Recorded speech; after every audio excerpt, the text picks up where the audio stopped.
이 자리에 오신 모든 분들을 축복합니다. 네, 오늘 말씀 살펴보겠습니다. 우리는 소금과 빛이다 라고 성경은 말씀하고 있습니다. 그래서 소금과 빛의 삶을 항상 요구받고 있습니다. 마태복음 5장 20절에 지난주에도 읽었던 말씀인데, 내가 너희에게 이르노니 너희 의가 서기관과 바리새인보다 더 낫지 못하면 결코 천국에 들어가지 못하리라, 이렇게 말씀하셨습니다. 서기관과 바리새인들의 의는 하나님의 기준에 합격할 수 없는 의였습니다. 죄인인 인간들이 만들어 놓고 스스로 행했던 그러한 인간적인 의로움이었습니다. 이러한 인간적 의로움으로는 하나님의 나라에 들어갈 수가 없습니다. 인간 안에서 만들어진 것 갖고는 하나님의 나라에 합격될 수 없다는 것이죠. 그렇다면 우리가 가져야 할 의로움은 무엇이냐? 그것은 예수 그리스도의 의로움입니다. 예수 그리스도 안에 있을 때, 예수 그리스도와 하나가 되을 때 우리는 예수 그리스도의 의로움이 나의 것이 되는 것입니다. 이러한 의로움을 입고 하나님의 자녀로 살아가는 것, 그게 바로 빛의 자녀들의 모습이고 소금으로 살아가는 것이죠. 이게 바로 좋은 이웃으로서의 삶을 살아가는 것입니다. 그래서 결국에는 우리의 이러한 삶을 통해서 주변에 믿지 아니하는 이들이 우리의 행실을 보고 하나님 앞에 영광을 돌리게 되는 그러한 수준에까지 우리를 하나님께서 끌어올리시고 그 수준을 우리에게 요구하고 있다는 것입니다. 여러분, 우리가 이러한 삶을 살아가야 되는 데 있어서 또 하나 우리에게 다가오는 도전 중에 하나가 뭐냐면, 우리의 자존심이 무너질 때, 우리의 자존심이 상하고 모욕을 당하게 되고 하는 그러한 일들을 경험하게 되면 우리는 빛의 삶이고 소금의 삶이고 다 필요 없고 어떻게 해요? 거기에 대응하는 삶을 살아가게 되는 것입니다. 어떻게 합니까? 견딜 수 없는 그 분노의 마음을 가지고 반드시 응징하고 반드시 안갚음을 하는 것이 바로 우리들의 모습인 것이죠. 우리에게 상처, 아픔을 주는 사람들을 딱 대하게 되면 하여튼 가시돋친 말로라도 이겨 먹어야 속이 편안해요. 네. 말에서도 꿀리는 거 견뎌내질 못하는 거예요. 네. 여러분, 그 청년들 한번 좋은 방법인 것 같으니까 잘 생각을 해보십시오. 한 청년이 멀리 전방으로 군대에 입대하게 되었습니다. 몇 달 후에 여자친구에게 편지가 도착을 했어요. 편지의 내용이 무엇이겠습니까? 예? 우리 헤어지자. 우리 헤어지자. 예. 우리 헤어지자. 그러면서 하는 말이, 내가 당신에게 줬던 모든 내 사진을 다시 돌려받고 싶습니다. 이렇게 했어요. 그러니까 그걸 군대에서 그 편지를 보고 당하는 입장에 이 청년을 한번 생각해 보면 정말 뭘 할 수 있는 방법이 없는 거예요. 밖에 있으면 쫓아가가지고 왜 그러냐, 뭐가 문제냐, 하고 그냥 문제를 해결할 수도 있겠지만 군대에 묶여 있으니까 그것 때문에 탈영을 하겠어요? 뭘 하겠어요? 네? 그러다가 생각해낸 것이 부대의 동료들의 여자친구 사진을 다 모았어요. 다 모아가지고 편지 봉투에다 담아가지고 그 여자친구에게 보내버렸어요.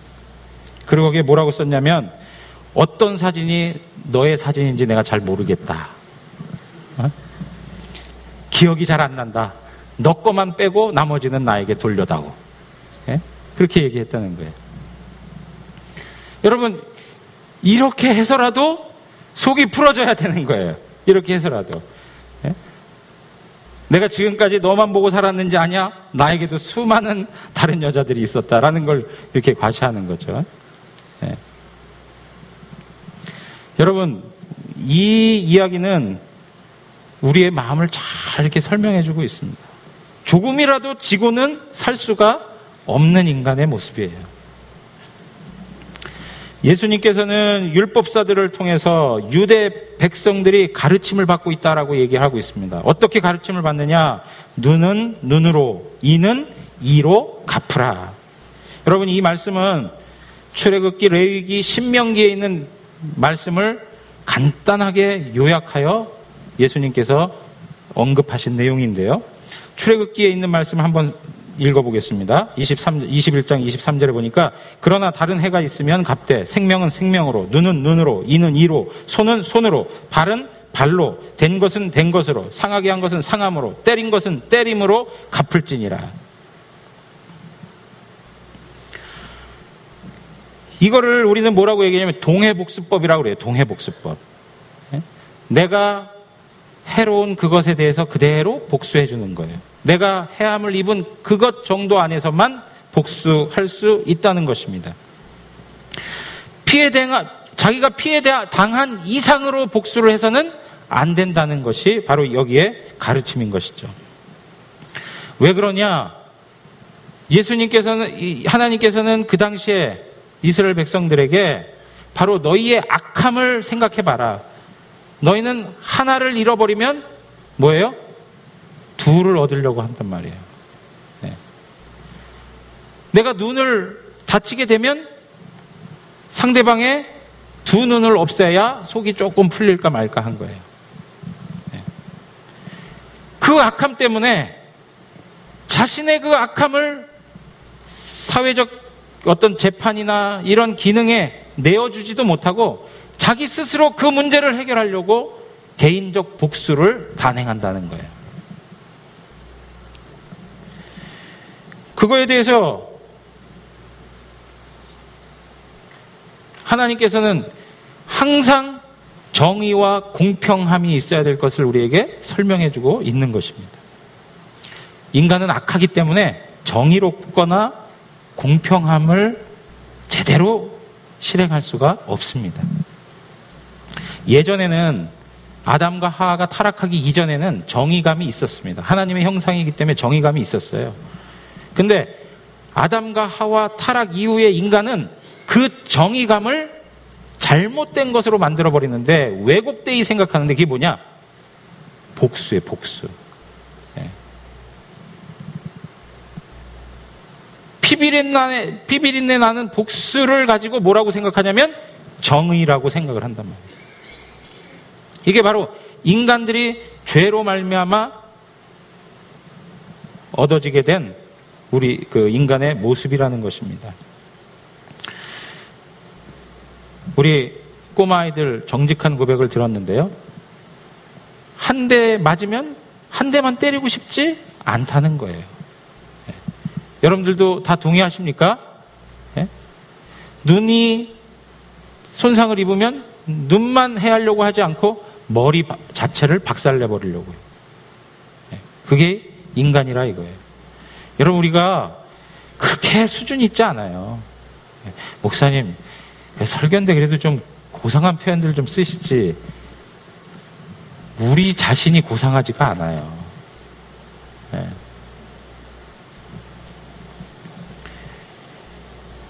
여러분, 예수님께서는 이렇게 살아가는 사람들에 대해서 39절에 뭐라고 말씀하시느냐? 나는 너희에게 이르노니 악한 자를 대적하지 말라, 이렇게 말씀하십니다. 악한 자를 대적하지 말라. 그러면서 네 가지의 삶의 모습들을 우리에게 설명해 주고 있습니다. 39절에 보면 누구든지 내 오른편 뺨을 치거든 왼편도 돌려대며, 이렇게 말씀하고 있습니다. 너무나도 잘하는 말씀이죠. 여러분, 어떤 사람에게 뺨을 맞아보신 적 있으세요? 예? 굉장히 기분 나쁘죠. 예전에 우리 중고등학교 다닐 때 보면 선생님들이 왜 이렇게 뺨을 많이 때렸는지 모르겠어요. 예? 이렇게 많이 이렇게 뺨을 때리고. 요 근래에도 그 어떤 선생님이 학생들 줄 세워놓고 그냥 나오는 대로 뺨을 쳐가지고 좀 무리가 돼가지고 문제가 된 적이 있는데요. 아무튼 이 뺨을 맞는다는 것 자체는 굉장한 모욕감이 들게 하는 거죠. 그런데 보세요. 오늘 말씀에 뭐라고 나와 있냐면 오른 뺨을 맞으면 그래요. 오른 뺨. 여러분, 내가 오른 뺨을 맞았단 말이에요. 제 측면에서 보면 제가 오른쪽 뺨을 맞으면 이 사람은 왼손잡이입니까? 오른손잡이입니까? 예?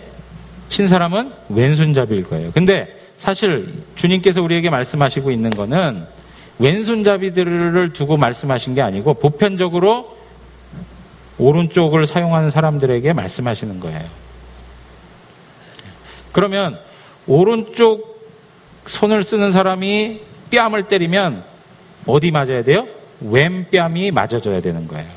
근데 오늘 성경은 뭐라고 얘기하고 있냐면 오른쪽 뺨을 맞았다는 거예요.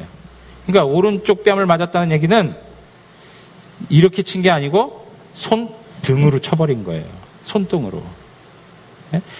더 기분 나쁘죠.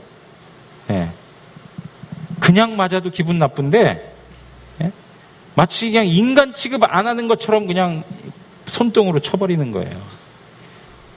엄청난 모욕감이 우리 마음 가운데 들어올 수 있는 것이죠.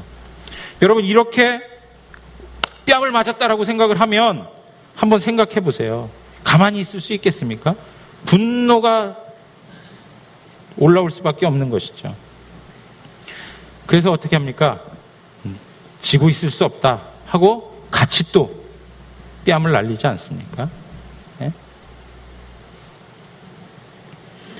그런데 주님께서 우리에게 뭐라고 얘기하시느냐? 그 자리를 피해라. 그냥 그렇게 얘기하시는 게 아니에요. 소극적으로 야야 그 자리 그냥 피해라 하시는 것도 아니고 적극적으로 뭐라고 그래요? 왼쪽 뺨도 돌려대라는 거예요. 왼쪽 뺨도 돌려대라는 거예요.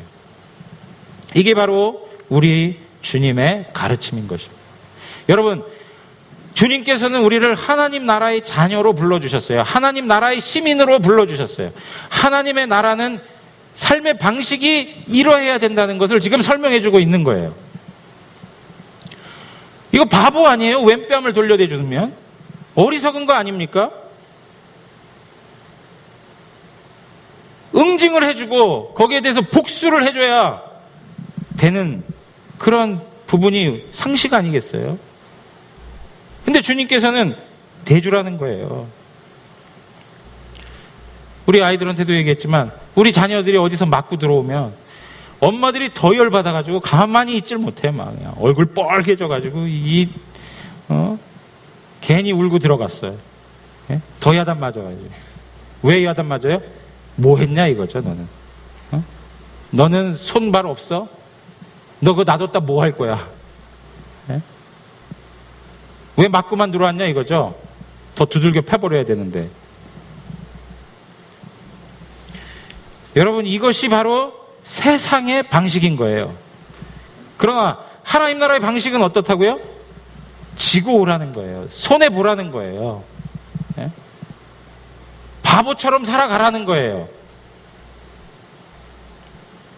이게 바로 주님이 우리에게 설명하는 것입니다.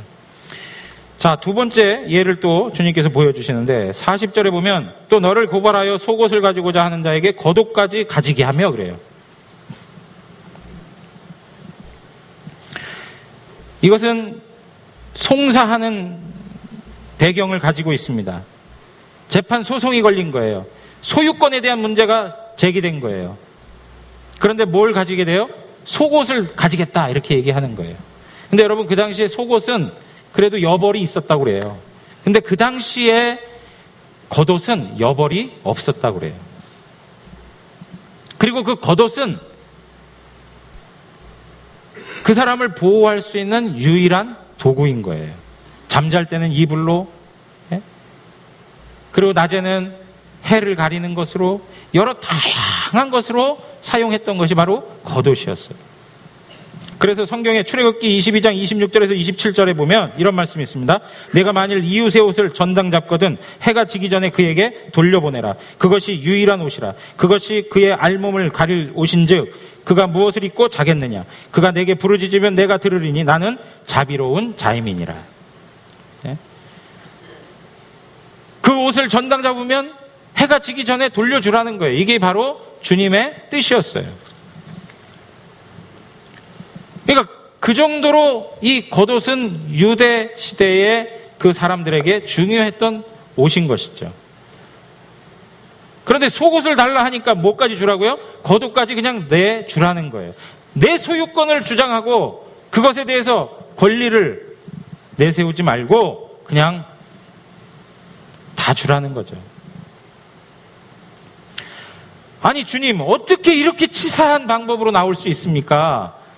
적어도 이 정도는 배려해 줘야 되는 거 아닙니까? 아니, 다 줘. 지금 주님께서 그렇게 얘기하는 거예요. 여러분, 경제적인 어려움 때문에 차압을 당해보신 분들 있잖아요. 네? 그냥 쉬운 말로 밥숟가락에다도 붙이냐 하는 거예요. 네. 주님께서 그러시는 거죠. 다 줘라, 다 줘. 막 항변하게 되지 않아요, 하나님 앞에? 아니, 그럼 우리는 뭡니까, 주님? 네? 아무리 그래도 그렇지, 적어도 살 거리는 주셔야 되는 거 아닙니까? 하는 항변이 우리의 마음에 생겨날 수 있어요. 근데 주님께서 뭐라고 그러세요? 겉옷도 그래도 주라는 거죠. 이게 바로 하나님 나라의 원리인 것입니다.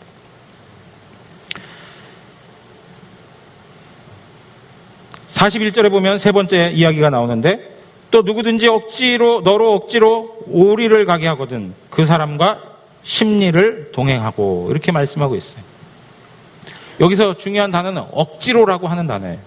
여러분, 그 당시에 유대는 로마의 지배를 받고 살았습니다. 지배받는 나라의 사람들은 지배하는 그 나라의 사람들이 무엇인가를 요구하게 되면 들을 수밖에 없었어요. 왜냐하면 힘의 논리니까 약자로서 그냥 들을 수밖에 없는 거예요. 내 의사와 내 인권 아무 소용이 없는 거예요. 하라면 하는 거예요. 억지로라도 하는 거예요.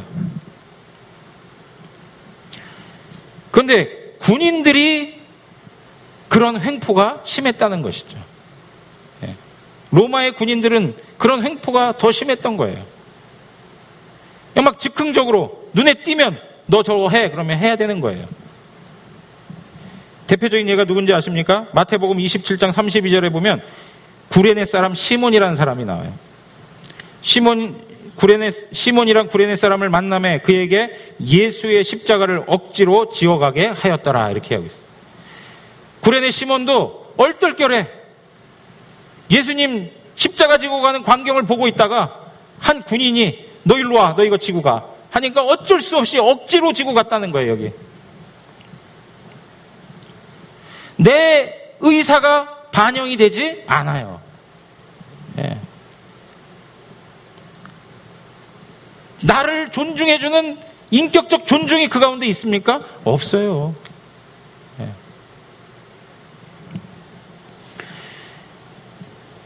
권력의 남용으로 말미암아 우리의 의사와 관계없이 요구하는 것을 해야만 하는 그런 상황에 우리가 직면할 때가 있습니다.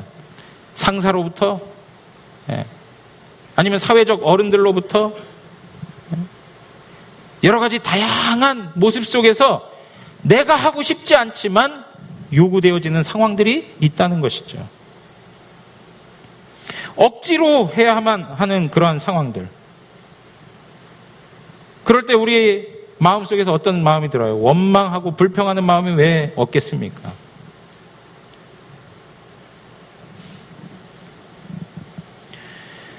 내가 이 시간, 이 에너지를 여기다 쏟아야만 한단 말인가? 내 인생은 뭔가?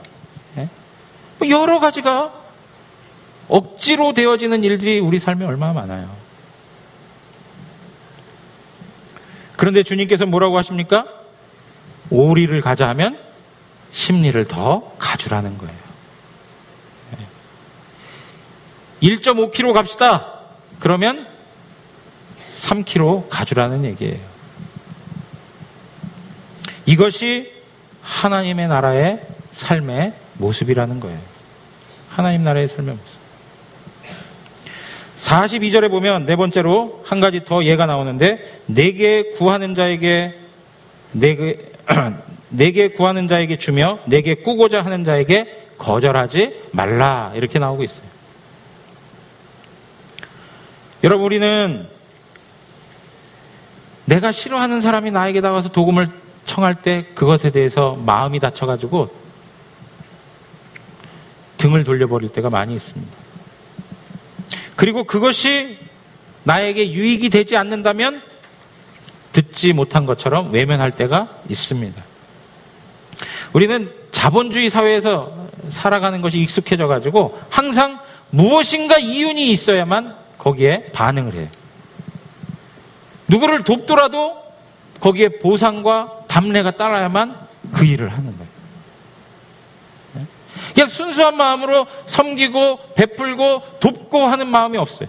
그것을 했을 경우에 주어지는 것이 무엇인가를 항상 생각해요. 여러분, 우리가 신앙생활 할 때도 보면 그러한 모습들이 얼마나 많은지 몰라요. 신앙생활 하는 것 자체가.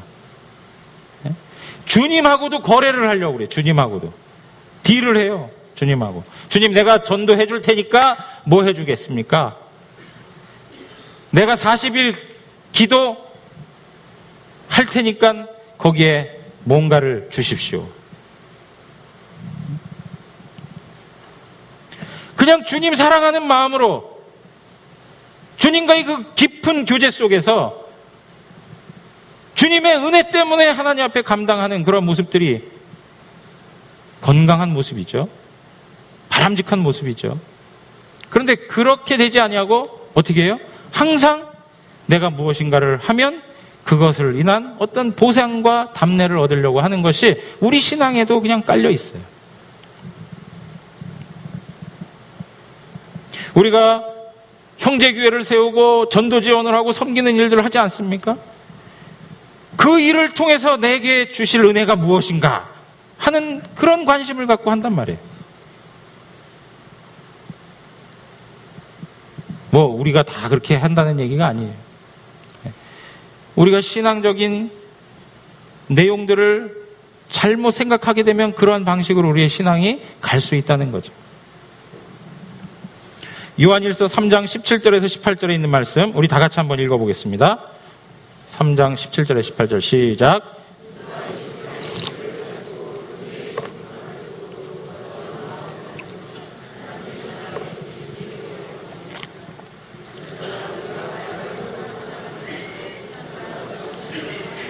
네, 여러분 여기 형제의 궁핍함을 보고도 도와줄 마음을 닫으면 하나님의 사랑이 어찌 그 속에 있냐 이거예요.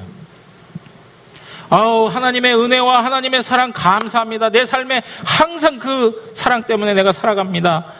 이렇게 고백을 하고 찬양을 해요. 근데 삶에 있어서 형제의 궁핍함을 봤어요. 그럴 때 마음이 확 닫혀가지고 그거에 대해서 돌보지 아니하는 그러한 심성이라면 과연 그것이 어찌 하나님의 사랑이 거한다고 말할 수 있겠냐 이거예요. 네. 여러분, 정말 우리 안에 주님께서 말씀하시는 대로 끊임없이 섬김의 자세가 있어야 될 줄 믿습니다. 네? 사랑의 실천과 그리고 그 나눔의 삶이 우리에게 있어야 된다는 것이죠. 무엇을 바라고요? 아니요. 무엇 바라지 않고 그 하나님의 은혜 그것 때문에. 여러분, 우리가 이렇게 하나님의 나라의 모습들을 주님께서는 우리에게 설명해 주고 있는데 우리 안에 이러한 하나님 나라의 삶을 살아가지 못하게 하는 여러 도전들이 무엇이냐? 그 첫 번째는 무엇이냐면 자존심 때문에 그래. 자존심. 우리 마음에 자존심이 얼마나 강한지, 우리 자신에 대한 무시와 모욕이 있으면 자존심이 상해가지고 그것을 감당해내지 못하는 거예요. 막 인격의 상처를 입고 분이 나고 열이 나서 못 참을 상황에 직면하는 것이죠. 밤에 잠이 옵니까? 안 옵니까? 잠이 오질 않아요. 분해가지고. 생각만 하면 억울해가지고 그냥 막 눈물이 찔끔찔끔 나와요.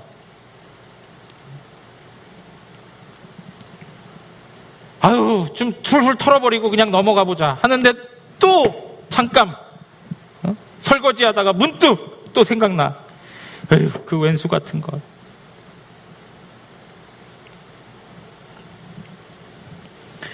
그러한 마음들이 우리 가운데 계속 있어요. 네. 어떻게 내 고도까지 뺏어갈 수 있어? 어떻게 사람이 내 마지막 자존심까지도 건드려? 그런 심정.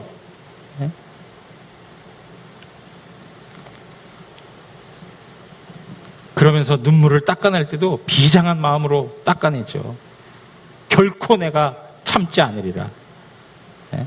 결코 내가 가만 넘어가지 않으리라. 여러분, 이러한 자존심이 왜 이렇게 우리를 못 살게 구는 것입니까? 그 안에 자기 사랑이 가득하기 때문에 그래요. 자기 사랑. 우리 자신들을 너무 사랑한 나머지 이기적 성향까지 나타나게 되고요. 그리고 이러한 것들은 결국에는 자신의 권리를 주장하는 것으로 나가게 돼요. 우리는 자기 권리를 주장해요. 네.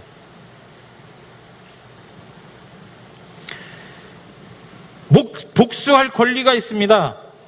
그리고 내 것을 내가 취할 수 있는 권리가 있습니다. 내 것을 내가 보호할 수 있는 권리가 있습니다.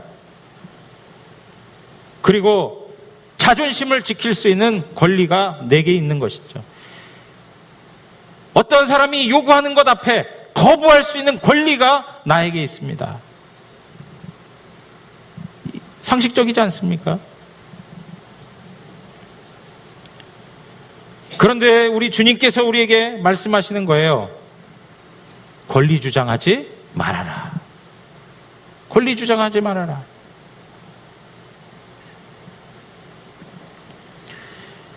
각자가 개인적인 권리를 주장한다고 한번 생각해 보세요, 여러분. 이 사회가 어떻게 될 것인가요? 각자가 내 권리를 주장한다라고 생각하면 이 사회는 무법천지가 돼버리는 거예요. 여러분, 사도 바울도 권리를 주장할 수 있었던 사람입니다. 고린도전서 9장 4절에서 6절 말씀 한번 읽어보겠습니다. 한번 다 같이 읽겠습니다. 우리가 먹고 마실 권리가 없겠느냐? 우리가 다른 사도들과 주의 형제들과 게바와 같이 믿음에 자매된 아내를 데리고 다닐 권리가 없겠느냐? 어찌 나와 바나바만 일하지 아니할 권리가 없겠느냐? 사도 바울이 나도 먹을 권리가 있고 마실 권리가 있다는 거예요. 그리고 다른 형제들처럼, 베드로처럼 아내를 데리고 다니면서 복음 전도할 수 있는 권리가 있다는 거예요. 그리고 또 어떻습니까? 일하지 않고 선교비 받아가면서 복음 전도할 수 있는 권리가 있다는 거예요. 왜 나만 일해야 되느냐 이거예요. 나도 권리가 있는 사람이라는 거죠. 그런데 사도 바울이 12절에 가서 뭐라고 얘기하는지 아십니까? 12절 다 같이 한번 읽겠습니다. 다른 이들도 너희에게 이런 권리를 가졌거든 하물며 우리 일까 보냐. 그러나 우리가 이 권리를 쓰지 아니하고 범사에 참는 것은 그리스도의 복음에 아무 장애가 없게 하려 함이로다. 여러분, 사도 바울에게 있어서 이 권리는 주 예수 그리스도의 복음보다 중요하지 않았어요. 주 예수 그리스도의 복음이 증거되기만 한다면, 주 예수 그리스도가 존귀하게만 된다면 내가 권리 다 내려놓을 수 있습니다, 이거예요. 예수 그리스도만 드러날 수만 있다면 복수할 수 있는 권리 내려놓을 수 있잖아요. 내 소유권을 지킬 수 있는 권리 내려놓을 수 있잖아요. 지금 사도 바울이 이야기하는 것이 바로 이거예요.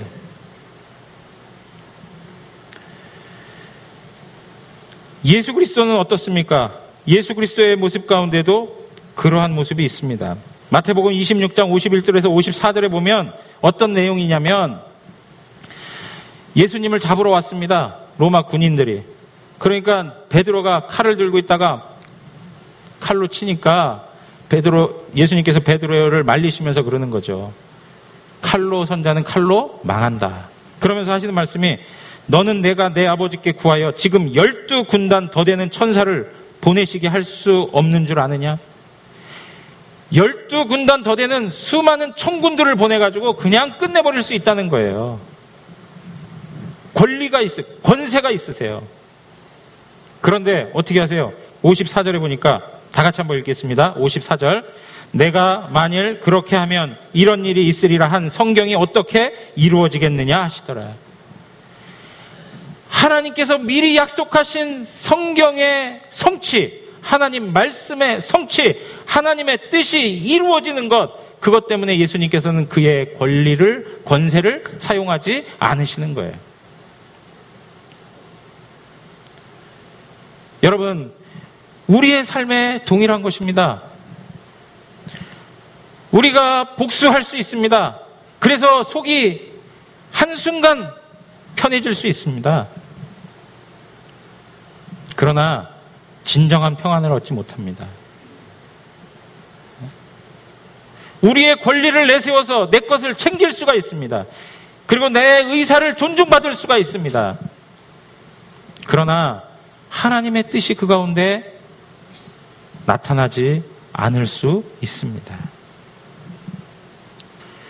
우리가 권리를 내세우고 우리를 주장하는 것보다 더 중요한 것은 무엇이냐면 하나님 되심이 그 삶에 드러나는 거예요. 하나님의 하나님 되심. 그분의 권세, 그분의 이름의 위대하심이 나타나야 된다는 것이죠.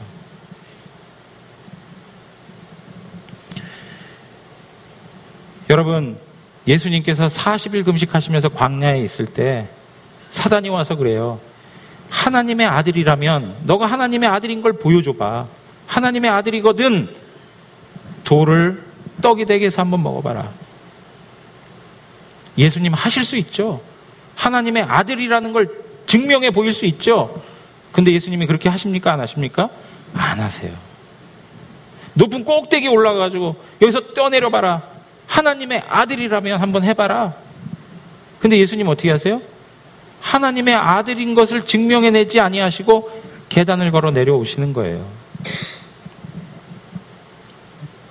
그것이 무엇입니까? 사단의 권세를 이길 수 있는 원리였던 것이죠.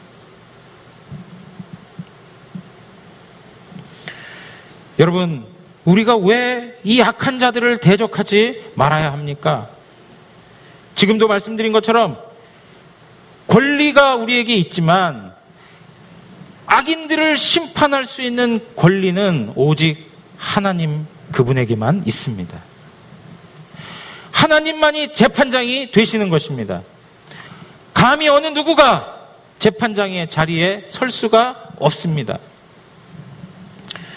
로마서 12장 17절에서 21절에 보면 이런 말씀이 있습니다. 제가 읽겠습니다. 아무에게도 악을 악으로 갚지 말고 모든 사람 앞에서 선한 일을 도모하라. 할 수 있거든 너희로서는 모든 사람과 더불어 화목하라. 내 사랑하는 자들아, 너희가 친히 원수를 갚지 말고 하나님의 진노하심에 어떻게 하라고요? 어떻게 하라고요? 맡기라. 하나님의 진노하심에 맡기라는 거예요. 너희가 직접 원수 갚지 말라는 거예요. 너희는 재판장 아니다. 재판장은 하나님이시다. 그러므로 하나님께 맡겨라. 20절, 내 원수가 줄이거든 먹이고 목마르거든 마시게 하라. 그리함으로 내가 숯불을 그 머리에 쌓아 놓으리라. 악에게 지지 말고 선으로 악을 이기라. 선으로 악을 이기라. 여러분, 우리는 하나님 나라의 자녀로 부름을 받았기 때문에 영적인 방식으로 싸워야 하는 존재들이에요. 하나님의 방식으로 싸워야 하는 존재들이에요. 하나님의 방식이 무엇입니까? 선을 가지고 싸우는 거예요. 악을 가지고 싸워서 승리한 이가 없습니다. 악을 가지고 싸워서 역사에 아직도 여전히 그 의상에 빛나는 것들은 없습니다. 베드로전서 2장 23절에서 말씀을 보면 예수 그리스도를 두고 얘기하는 겁니다. 욕을 당하시되 맞대어 욕하지 아니하시고 고난을 당하시되 위협하지 아니하시고 오직 공의로 심판하시는 이에게 부탁하시며 라고 했습니다. 예수님께서도 맞대응하지 않았다는 거예요. 예수님께서 이를 갈며 복수하지 않으셨다는 거예요. 누구에게 맡겼습니까? 하나님께 그 재판을 맡겨 버렸다는 거죠.